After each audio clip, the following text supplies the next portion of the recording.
For over 3 decades, Alamance County in North Carolina was plagued by a toxic preacher's daughter with a troubled past.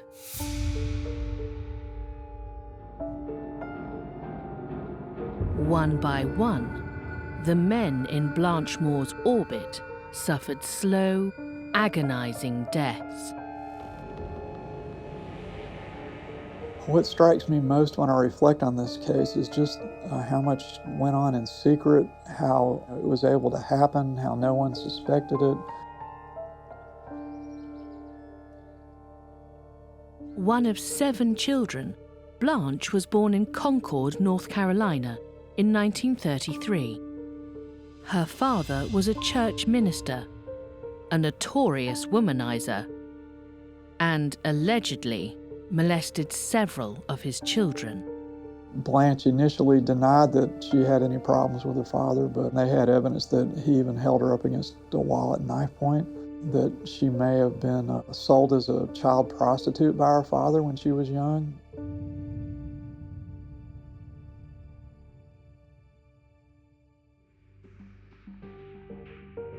It was perhaps no wonder then that Blanche sought to leave the house as soon as she could.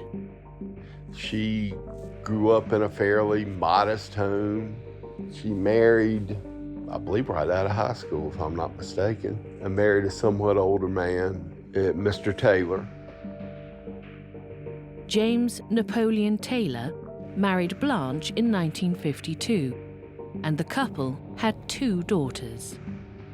While Blanche became a cashier at Kroger's department store, James worked as a furniture restorer. But when his health began to decline, so did his duties. He would go from maybe doing factory work to just cleanup work, sweeping up places. On October 1st, 1973, James spent the night in terrorizing agony. Blanche didn't stay in the bed with him that night. She slept with her daughter and wouldn't let her daughter go to comfort him when they heard him screaming. And Blanche said, "He's got the flu, just, he'll sleep it out." James Taylor was described by one of his daughters as laying on the bed clenched in a fetal position with a grimace on his face of just pure agony. You can only imagine, what he felt when he died. He had a strange look on his face, a grimace of pain when he was found the morning that he had died.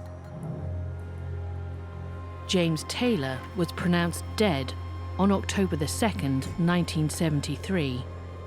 He was 45 years old.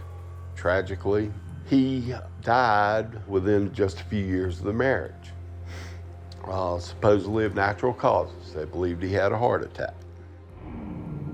It's not commonplace to have people poisoned. That's what makes these cases so very unique. When you go for treatment at a hospital, go to an emergency room, or if people are even observing you that are close to you and they see you presenting with tics, with spasms, these sorts of things, stomach discomfort, they're going to chalk it up to the most benign, innocuous thing that they can. Well, you got a virus, or maybe you're stressed out, or whatever the case might be. What no one is thinking is that there's somebody within this person's orbit, within the circle, that's actually plying them with a poison. Widowed when she was just 40, Blanche Taylor wouldn't be alone for long. One of the men she was involved with was a Mr. Reed, who was a store manager at the Kroger store that she worked with. Raymond, a father of 2 sons, Stephen and Ray Jr., had known Blanche when she was still married to her first husband, James Taylor. She started dating him after her husband died. There was some suspicion that she had already been seeing him on the side before her first husband died. Blanche had in fact called Raymond to her home on the morning of her husband's death.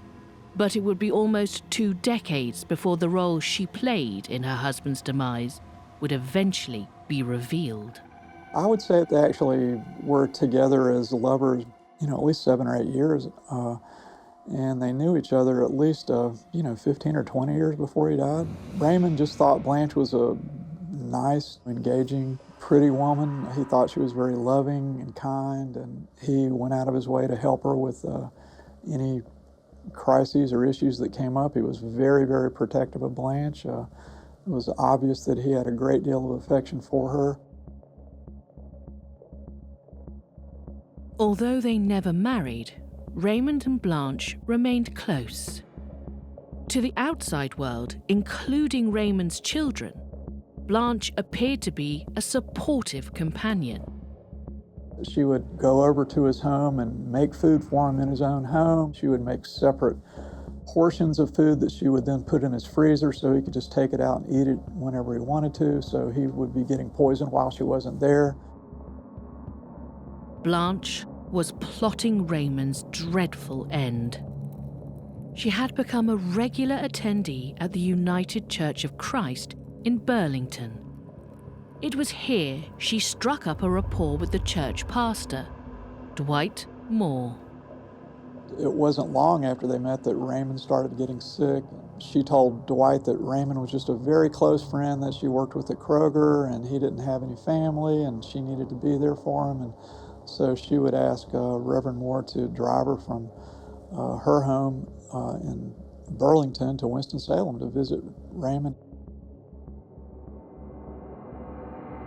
Blanche was a frequent visitor to the hospital, bringing food in Tupperware containers, laced with insecticide, while her new love interest, Dwight, waited outside. Dwight never actually met Raymond, though. Blanche would never let him go up to the room.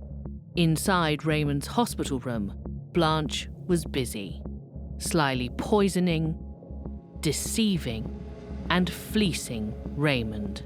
Blanche continued to tell Raymond she loved him and even tried to marry him while he was in the hospital, had his will rewritten so that she would be the executrix of his estate and be given a third of his property. And so she continued to maintain this romantic facade with Raymond while he was sick in the hospital and dying from arsenic poisoning. Blanche's secret source of arsenic was a widely used ant killer. They used to sell it for $1.29 in a little brown bottle, ant taro. It contained arsenic and sugar water. That's all it was. And it would kill ants to beat the band. It also killed people. If you had drank the whole bottle, all you was tasted was sweet. Of course, shortly after that, you would have started dying one organ at a time. It kills you by robbing oxygen from every cell in your body. Arsenic poisoning creates a tremendous amount of agony and pain. 50-year-old Raymond Reed died on Tuesday, October 7th, 1986, apparently of heart failure. Doctors presumed it had been brought on by Guillain-Barré syndrome, a rare nerve disorder. The Reed boys always suspected something odd was going on just because of the way Blanche acted after Raymond died. You know, the stealthy nature of poisoners is that they like to be in control of things. They like to kind of be the puppet master in their world. The hospital requested an autopsy on Reed's body, but as executor of his will and girlfriend of many years, Blanche Taylor refused to allow it. Blanche said, no, he'd been poked and prodded enough, I don't want an autopsy. So that was very odd. Instead, she lied to Raymond's sons about last-minute changes to their father's will. She also immediately took Steve Reed with her to clean out Raymond's bank account, lied to the bank, and when they asked her, well, how's Raymond doing? She said, oh, he's fine, but he was dead. Having discreetly cleaned out Raymond's safe and taken some of his stocks and bonds, Blanche was ready to focus her attention on Reverend Dwight Moore. Reverend Moore was a very sweet man, very kind. On April 19th, 1989, Dwight and Blanche married, and the preacher's daughter became the preacher's wife. They were engaged, then Dwight got sick, had to call the wedding off, and then 4 or 5 months later they actually did get married. He immediately got sick within that week. The day Moore was admitted to Carolina Memorial Hospital, he had sprayed his garden for weeds. While he recuperated, his new bride Blanche was a devoted visitor. And while he is hospitalized, Blanche brings him food every day, brings him sweet treats to make a Southern man drool. Unbeknownst to the Reverend Moore, who thinks his girlfriend's just bringing him a lot of good things to eat, one of the ingredients that Blanche added to every dish, including the sweet tea, or particularly in the sweet tea because it works so well, was Aunt Tara. Doctors ordered a toxicology screen, just in case. The cause of Moore's excruciating condition was revealed. His system contained more than 100 times the normal level of arsenic, the highest these doctors had ever seen in a living patient. He was hallucinating, he had gastroenteritis, he had all these symptoms of poisoning. They didn't know what. There was a toxicologist who decided he needed to order a daily urine catch of Reverend Moore. So he ordered a week of separate urine catches and sent those off to an outside lab, and it came back that he was getting increasing and variable doses of arsenic while he was in the hospital. Dwight was being poisoned while under the roof of the hospital. Police were swiftly called. They asked Dwight if he knew of anyone else who had died recently, perhaps with similar symptoms to his own. He did. Raymond Reed's body was exhumed and found to contain lethal levels of arsenic. Investigators now decided to exhume the body of Blanche Moore's first husband, James Taylor. They confirmed he too had died from a lethal dose of arsenic. They began to dig deeper into Blanche's past. What they dug up was 3 more bodies.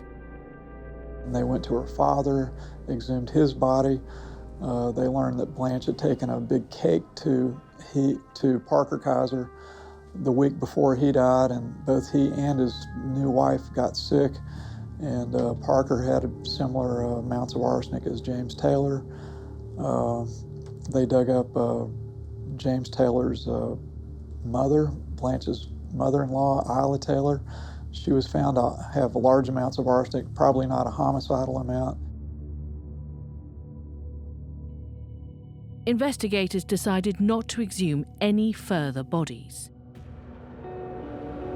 Even despite learning that in 1972, Blanche's sister-in-law, Lillian Taylor Stewart, had died of an unknown illness, consistent with arsenic poisoning. The state of North Carolina began to build a case against Blanche Taylor Moore. We weren't looking at this until 1989, so Raymond had already been dead for 3 years. His home had already been cleaned out, everything had been thrown away. So there was no chance to really find anything that Blanche fed Raymond from, to examine. Any prosecution would rely on circumstantial evidence and the overwhelming similarities of the victims' bodies. When investigators analysed hair segments from each of the victims, the results were astounding. In all the cases, they weren't just given one massive dose of arsenic, but they were poisoned chronically. They might have a big dose at the end, but they had very similar levels of arsenic over the years. Parker Kaiser had very similar levels to what James Taylor had, and to what Raymond Reed had, and to what Dwight Moore was getting. Bar graphs showed the arsenic levels rising and falling.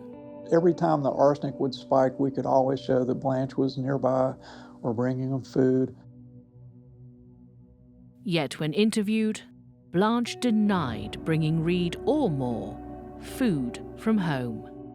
But right there in the medical records, there are numerous entries of girlfriend present in room feeding patient food from home, and we interviewed many nurses who saw Blanche bringing him peanut butter milkshakes, puddings, various food items that she told people that she made either at her house or Raymond's mobile home and brought with her to the hospital.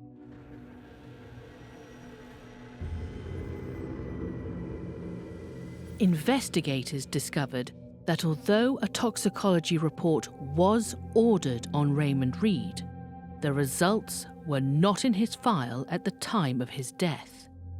Well, I have a personal theory about that, which is that Blanche would go every morning to see Raymond Reed. Dwight Moore, in fact, would drive her to Winston-Salem, and she had a habit, I was told, of looking at the chart on Raymond's door or at the foot of his bed, and she would check for any new lab reports. She would even make calls to the hospital, ask the nurses, have there been any new lab reports on Raymond lately or whatever.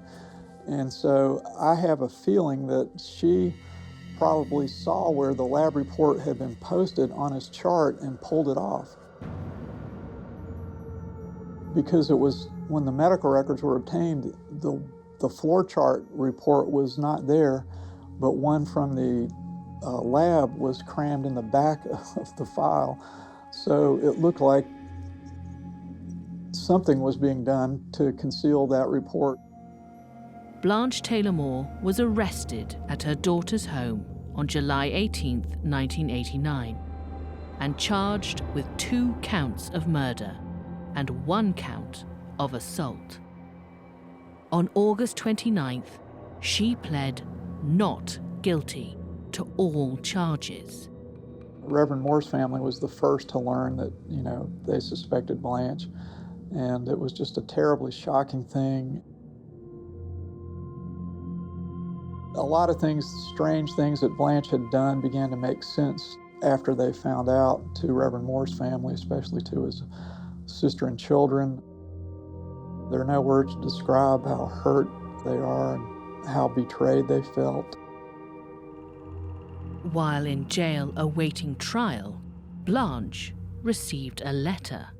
And her defense attorneys announced, we have the solution to the case, and we've got this letter that Blanche received in the jail from a man named Garvin Thomas, who said he's a secret admirer, and he followed her for years, and every time she'd get a new man in her life, he would poison them, and he loved her, and he described all these unmentionable sexual things he wanted to do with her. And at first we didn't know what to think about it.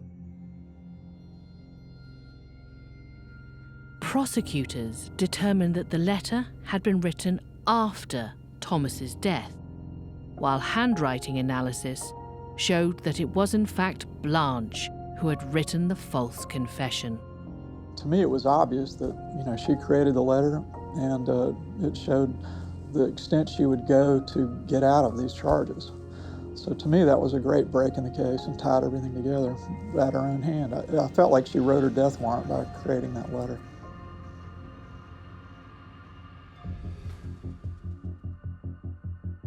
When Blanche Taylor Moore appeared in court in October 1990, she continued to maintain her innocence and her carefully crafted facade of a charming woman, tragically unlucky in love. She just sat passively, with her lawyers during the trial and just had a very worried, concerned look on her face every day for the, entire month that we tried the case. She always dressed nicely. Her family got her a new dress about every day. So she was dressed to the nines every day, had her hair done. Bailiff helped her with her makeup every morning, so she presented very well in court. She looked like a nice woman. She had a lot of poise. She believed in herself. When she testified, it was her desire to project her innocence to the jury. I believe those were her words. But on cross-examination, she did not handle herself very well. She got very hateful in response. 57-year-old Blanche Moore was convicted of the murder of Raymond Reed and was sentenced to death by lethal injection. Charges relating to Taylor and Moore were dropped after that first conviction. We had to meet with the families of Reverend Moore and Raymond Reed, and they were all very supportive and hurt by what they had found out Blanche had done. It was very sad for all of the family members. They couldn't understand why she did it, and they suffered a lot. Reverend Dwight Moore filed for divorce from Blanche Taylor Moore on December 4th, 1990. Relocating to Virginia, he later remarried. He always suffered from permanent nerve damage in his hands and feet. He had no feeling in his feet. One time he drove me to lunch, and he couldn't brake the car fast enough. He stopped under a stoplight, and I said, "Reverend Moore, you can't drive like this. You're going to be killed in a wreck." And he says, "Well, I do this all the time. I never get hit." And I'm like, you got to be careful. He suffered from the effects of arsenic poisoning his whole life. Even though he knew Blanche had probably poisoned him, he still had feelings for her. He would never, condemn her or anything. He still had a love for her, I think, that endured, but he knew that, she tried to kill him, so he maintained his distance. But he was a very nice man. Dwight Moore died in 2013 from natural causes. He was 78 years old. Blanche Taylor Moore has been on death row since 1990. That was Blanche's biggest mistake, was that she just didn't stop at one. Who knows how many other people there are out there that may have been poisoned by Blanche. I've heard stories of a son-in-law that had symptoms of arsenic poisoning at the time he was separated from Blanche's daughter, and about other people that Blanche knew that may have been poisoned who did not die, but those are just speculations.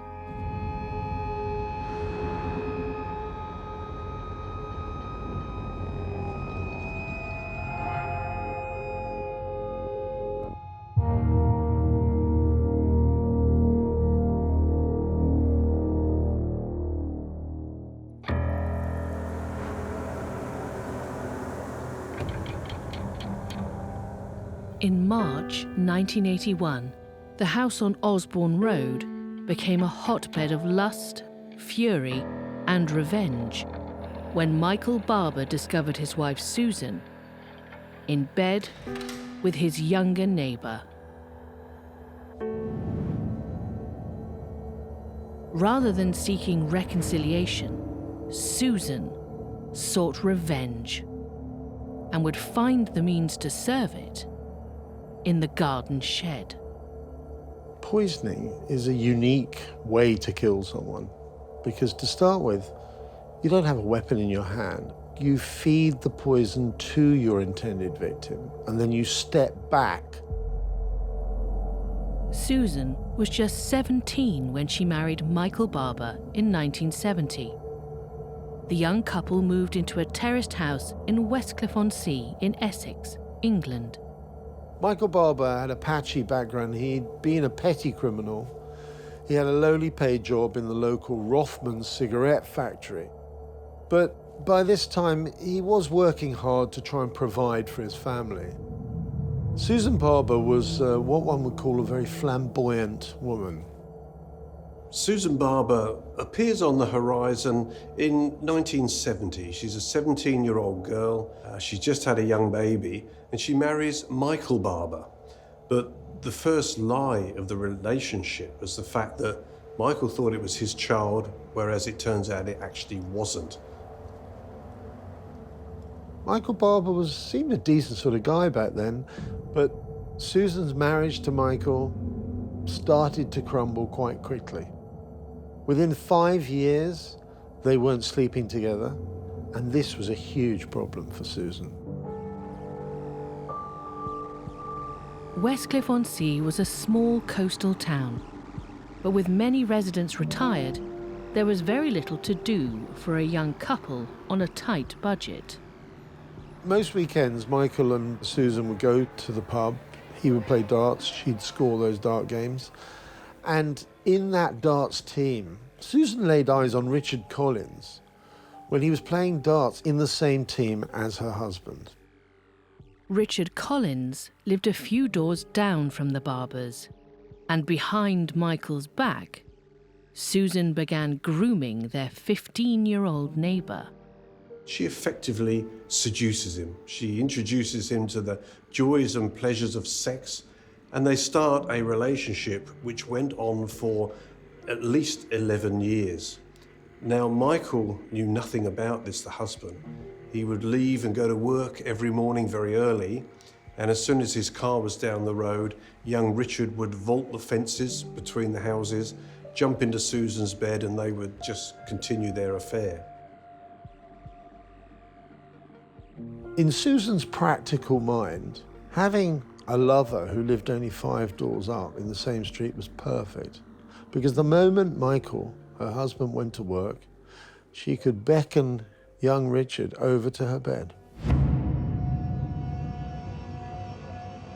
This pleasurable routine was dramatically interrupted on the 31st of March, 1981. One of Michael's hobbies was fishing, and he used to like fishing on the Essex marshes.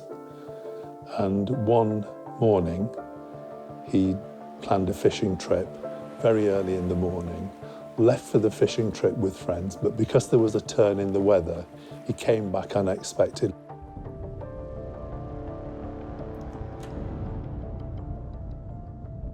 Michael gets home, he opens the front door, he walks into the front room, and what does he see?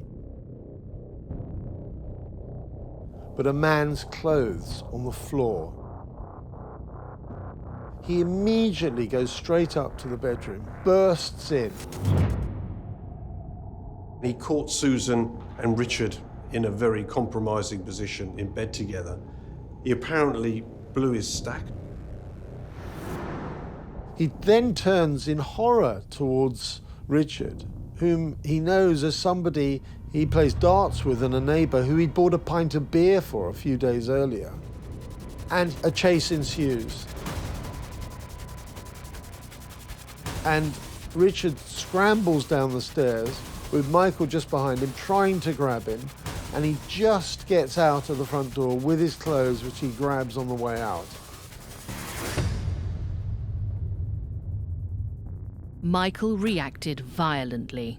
Michael is absolutely livid, furious. He feels humiliated, angry. He's out of control. He goes back up to the bedroom where Susan is still there in her little negligee stroke nylon coat and goes completely crazy and attacks her. Susan paid a visit to their family doctor to get her facial injuries treated. Her bruised face was not just a sign of an assault, but a relationship in turmoil.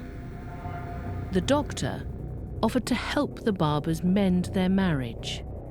The marriage crisis was resolved to a certain extent by the family doctor and everyone, because they decided, look, Susan said, I've done wrong, but I want the marriage to continue. So they decided to stay together for the sake of their then 3 children.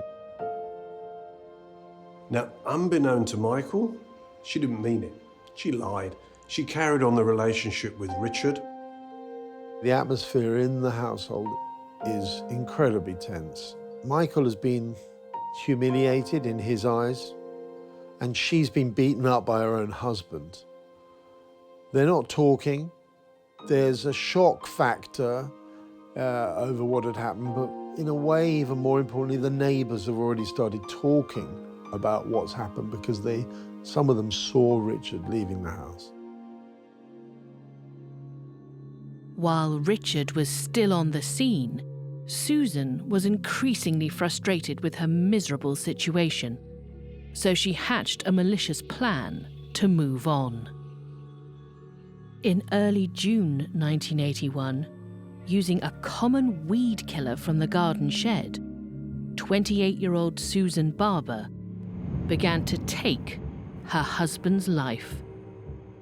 Michael had done some landscape gardening for somebody, and he'd brought some of this back and stored it in the garage. And all she knew was that it was poisonous. Michael had always been incredibly careful to keep it secure from the children, and he made a point of telling Susan never to open the bottle or let any of the children near it. But ironically, Susan never forgot this warning from Michael, and in a sense, he'd actually written his own death sentence. Now, paraquat is very effective on single organism, things like plants and weeds and that sort of thing. But if it gets into something multi-organism, like a human being, it works very much slower. So it gradually moves around the body and starts shutting down different organs bit by bit by bit. And that's exactly the symptoms that Michael had. If you administer very small amounts over a small period of time, you gradually actually kill someone, but it's a terrible death. It really is a very cruel way to actually kill someone. Cheap and easily accessible, paraquat causes burns and holes in the lining of the mouth, stomach, and intestines, almost immediately. Nausea, sweating, vomiting, and convulsions soon follow. The body's major organs begin to shut down. Paraquat is a herbicide, and gramoxone is a form of it, which is a granular weed killer, but it's in fact an even more concentrated form than paraquat, and very small amounts can kill. Just 2 teaspoons of paraquat is lethal. Susan Barber served her husband Michael a steak and kidney pie with a very secret ingredient: paraquat. Death from paraquat poisoning can take up to 5 weeks. Michael comes back from work one day, delighted to see that Susan is cooking up his very favourite dish of all time, steak and kidney pie. What he doesn't realise is that she's sprinkled paraquat poisoning into it and added lots of other spices and other things to disguise the taste. He sat down and devoured all of it, and by all accounts, Susan sat there smiling along, watching every single mouthful. It's almost as if a killer who uses poison is like a twisted nurturer. So they might give them their favourite food and lace it with poison because they know that guarantees they're going to eat it and digest that poison. On June the 4th, 1981, Michael Barber went to the clinic at his workplace with a severe headache and a sore throat. He was obviously very unwell. Susan brought him some cough medicine, which he started taking, but he didn't get any better. He went to the doctor, who was mystified by his symptoms. Meanwhile, Susan found herself becoming increasingly worried that the effects of that poison was not kicking in. So she started to add more of it to the medicine that Michael was taking for his headaches. On the 13th of June, Michael was visited by a doctor and prescribed antibiotics. But within 48 hours, his health declined and he was taken by ambulance to Southend General Hospital. There, he received a visit from Susan and Richard. Richard did know about the plan. He actually went to see Michael in hospital with Susan. Can you believe that? That's a bizarre set of circumstances as well. And they were so mystified at the hospital, they asked Susan, which brand of cough medicine did you give him? So she told him what she thought the brand was. And Richard said as soon as we got home, she grabbed the bottle and it went straight down the sink because of course she'd laced it with paraquat and she didn't want the authorities getting hold of it. The next day, with Michael Barber's condition worsening, he was moved to intensive care. On the 17th of June, Michael was emergency transferred to Hammersmith Hospital in London, where he would have access to specialist treatment for his now failing kidneys. The hospital authorities looked at him, They again couldn't work out exactly what was wrong with him, and poor Michael got moved from hospital to hospital, with everyone trying to work out exactly why this man was having effectively multiple organ failures by this time. Something was very seriously wrong with him. Michael Barber died on the 27th of June, 1981. The sudden and strange demise of an otherwise relatively healthy young man was a red flag for the kidney specialists at Hammersmith Hospital. While he was there, samples of blood and urine were sent to the National Poisons Unit for analysis. Later on, it emerged that although doctors and those involved thought these samples were sent to the National Poisons Unit, and when it was checked, the results were said to be negative. In fact, the samples had not been sent and no tests had been carried out. An autopsy was performed, and despite being told that test results for paraquat were negative, the specialist remained suspicious. Michael's official cause of death was cardiac arrest, renal failure, and bilateral pneumonia. But still concerned, the pathologist preserved some of Michael's major organs, along with blood and tissue samples, as a precaution. Now, Susan, in the meantime, put on the great act of the grieving widow. They had a funeral in which they said farewell to Michael, but apparently immediately after the funeral and the doors are closed, Richard comes back into the house again, and on the night of the funeral, can you believe, Richard moves in permanently with Susan, the affair that's been going on forever. Now, this was doubly bizarre because Richard himself was married by this time. So he left his wife, came back to Susan, and they commenced life as a couple.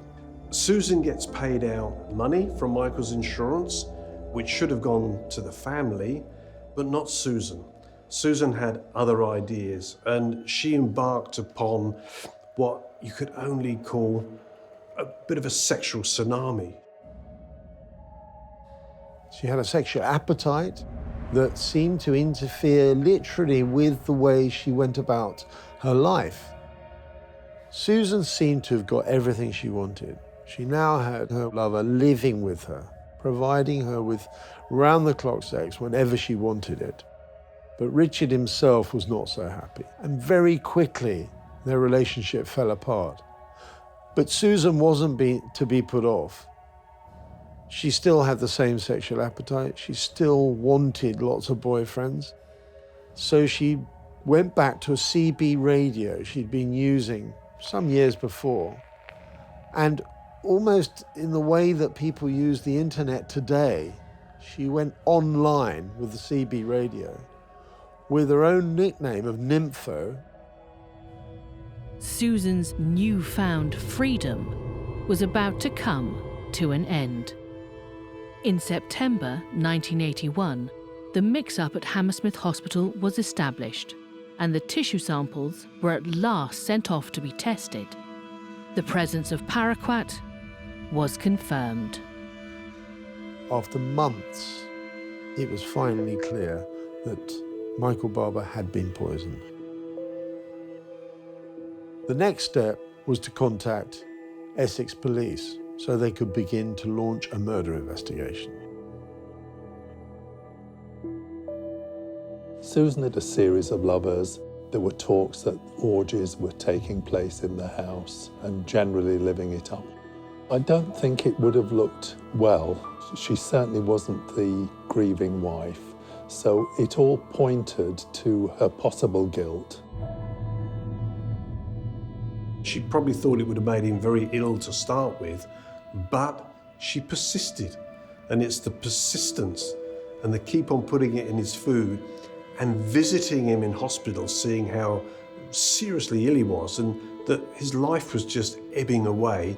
She would have known what was going on, but she showed no grief at all, none whatsoever. She was just enjoying life, and once she got the insurance money, boom, the doors were open and she just partied like there was no tomorrow. On Monday, the 5th of April, 1982, nearly 11 months after Michael died in agony, police arrested Susan Barber and Richard Collins. Susan and Richard were arrested on suspicion of murder, but Susan's reaction when police told her she was under arrest was extraordinary.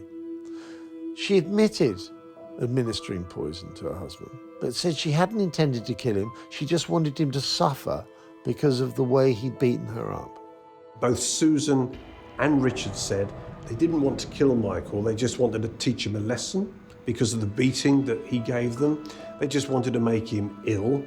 He said originally Susan wanted me to cut the brake pipes on the car, he said, but I didn't want to get that involved. Susan's defense strategy that she hadn't actually intended to kill her husband didn't really wash with the jury because she was found guilty of murder and given a life sentence. Richard Collins was sentenced to 2 years for his involvement in the poisoning case that almost went unnoticed. It's an example where the perpetrator could have easily slipped through the net. If things had stopped when the first samples were taken from Michael Barber and they were apparently sent away for testing and came back with negative results, and if the pathologist had accepted that as the final word and not pursued things further, it's just possible that Susan could have got away with murder. The most heartbreaking victims of Susan Barber's murder of her husband were the 3 children that she had, 2 of them by Michael. They were left without a father who'd been killed and a mother who went to prison for life. There are 3 children now without parents. She is imprisoned, husband is dead, and the whole family, his life is completely destroyed.